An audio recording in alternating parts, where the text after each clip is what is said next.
Well, Coach, day one in the books. What was it like out there? Get back out there. We caught a break. It was breezy, cloudy, and that was nice. It didn't get hot. Probably the last hour. We're deep. Uh, we've done well in that aspect. We have a lot of question marks still, but we've got a lot of. I was coming into work this morning. In my quiet time, with Einstein said something. He said, "Don't hang around negative people because they've always got a problem for every solution." Well, we got a bunch of solutions to a lot of problems, right? And we just got to figure out what those solutions are. But those kids are out there. We just got to find which ones are the right ones and get them lined up and turn them loose. Looked like almost a brand new defense out there with all the new numbers, especially in the secondary. Just any guys jump out on the first day? It's just hard in pajamas, right? But it's the same guys we've been, expecting to. I just by me watching, and I'm watching a lot of things. I know I saw Zay Frazier stand out a little bit, saw him make a couple plays, but we got to go watch the video. It's dangerous to come in here and say too much when you haven't watched the video, because like I told y'all a million times before, you come in and you think you've had a great practice and you watch it and you're like, what was I looking? Because you're probably in a good mood that day. You probably had a really good dinner the night before or something. You slept really good. You're just happy, and the next day you were gripey and just griping at the whole world, because Care Bear might maybe sleep on the couch or something, and you're just mad at everybody, right? And then you watch the practice, and it's a really good practice, so I got to be careful. But I know I saw Zay stand out once for sure. Can you talk about Cam Peters' just progression in the quarterback position? Yeah, he's gone. It's basically with Cam. There's two things. There's off the field stuff, which that stuff's totally gone away. He acts like a quarterback all the time now, and then just his accuracy with his throwing. He's got a big arm. He can really throw the ball down the field, but just his accuracy, and he's cleaned up both those things. We're really excited at how Cam has progressed. I'm not trying to go deep thoughts by Vinny here, Coach, on day one, but when you're the defending conference champs, when you're the preseason favorite, do you notice any subtle differences, any aura out there that we're practicing, or we look like a team that should be on the top of this thing right now? We talked about that this morning. How do you measure success, right? Our culture pillars win the day, and just so happens this week is also win the day. So no matter when I walk in, like the first of meetings, if it's integrity week, I'm gonna say integrity. Our players are gonna holler back, win the day. Well, our last culture pillar is win the day. So it's our overall culture pillar, and it's also this week's culture pillar. So it's kind of weird. I walk in, I go win the day, and they scream back to me, win the day. So we always get a chuckle out of that. So like literally today we defined what winning means to a person and what winning means as our program. And to us, winning is this. Are we representing the brand? I didn't say win the championship. I didn't say how many games we won. I didn't say how famous Vinny is, should be on the news. I didn't say how famous JJ is on all his podcasts. That's not what winning the day is to us. What winning the day is to us, did we exemplify this brand? And I gave the analogy last year that I think we left some meat on the bone. I mean, we won 12, but it's quite arguably that we didn't take care of our business. We had a really good football team. So the team before that won 7, they probably got everyone they could get. That said, when we look back at that, we'd all probably wonder how we got 7 out of that deal, right? So which team was better? Well, 100% of San Antonio is going to say the last team was. I'm going to argue the team before might have been, because they got all they could out of what they had. And that's what winning is. If you measure it any other way, there's really only one great college coach, it's Nick Saban. There's only one great quarterback, it's Tom Brady. There's only one great basketball player, Michael Jordan. And that's an insane definition of what success is. So that's what we stress more than anything, Benny.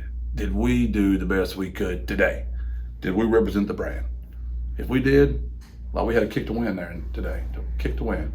And I mean, Sackett just knocked the snot out of it and missed it by 1 inch. Are we really going to define Jared Sackett by that 1 inch? Because if it had gone 1 inch to the left, we'd all been celebrating him. And it went 1 inch to the right, so now all of a sudden, no, that's not the way to define it. We define it, Jared kicked the heck out of the ball, so it's a win for us. And I know that's not the way society sees it, but that's the way the Roadrunners see it. Jeff, how's Brendan Brady look getting back in the swing of things after a brief period there where it looked like he was done with football? Yeah, like he hadn't missed a thing. I mean, you would never know. Honestly, I probably would have forgotten if you hadn't brought it up, Greg. I mean, he's just that kind of kid. He doesn't, no MAs, just Brendan. I have a feeling he's been that way for a long time. I bet his Cibolo junior high coaches were saying the same thing about him 11 years ago. It's just who that kid is. How did that process play out? Did he reach out to you about coming back? Did you reach out to him? How did it all come together? I was at Cibolo recruiting, and his mom's the secretary, and I was literally like, we'd love to have that kid back. I mean, because like I said, he got put in a bad spot because Sincere made his decision so late. Brendan, they're good friends. They were roommates, so they communicated. And Sincere said he was coming back the whole time. So Brendan had made his mind up what he was going to do, right? And Sincere switched there late, and Brendan was kind of already stuck in what he was going to do. And then when he realized, whenever that was, February, whenever he hit me back in March, that he was really missing football, which all of them, I tell them, I think they were ready for it to be over with until it's over. Like Lorenzo's up there today. And I said, Lorenzo, do you miss it? He's like, Coach, I'd do anything to play again. I'm like, make sure and tell your buddies when it's gone, it hurts. So, yeah, that's how it went down. Mom went and told him. Dad told him. I guess his mind started percolating, and he called me, and the recruiting process of re-recruiting a running back. Was part of it that need in the running back room that you had at that time? Do you think that meant something for him to help out? I don't know. I would take him back no matter what we had in that room, right? I love the kid. I think he's a winner. He's about everything that we're about. He exemplifies. He's a single-digit kid. He just happened to play behind one of the greatest backs, arguably in college football. Jeff, the offense today, I know you got a lot of continuity on that side of the ball. Any surprises, or how did they look just overall? About like I expect them to. I mean, I do. We miss Leroy's presence. We miss how excited he was, but the consistency of the play was fantastic. Our kids were great. And we talked about that just now. How do they handle boredom? They've had the same head coach 3 years. Basically, our staff. We've had some changes. I'm not saying we haven't, but compared to college football in normal, we have very little turnover. And how do we handle boredom versus all these new guys that are coming in? They're drinking water from a fire hydrant right now. I mean, it's just like guzzling.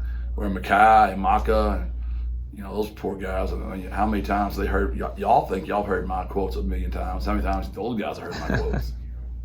Jeff, with that running back position, is it important to sort of differentiate first string, second string, third string at this time of year, or do you anticipate using all of them pretty evenly? How do you see it playing out? It just usually works itself out. That position usually gets, unfortunately beat up pretty quick. So you better have 5 ready to go. Well, we've got 4 scholarship backs that are healthy, and J-Rod's got to be ready to go now.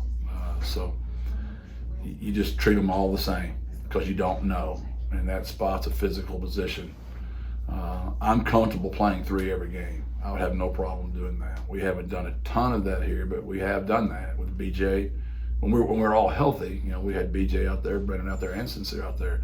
Just very rarely are all those kids healthy when you're at running back.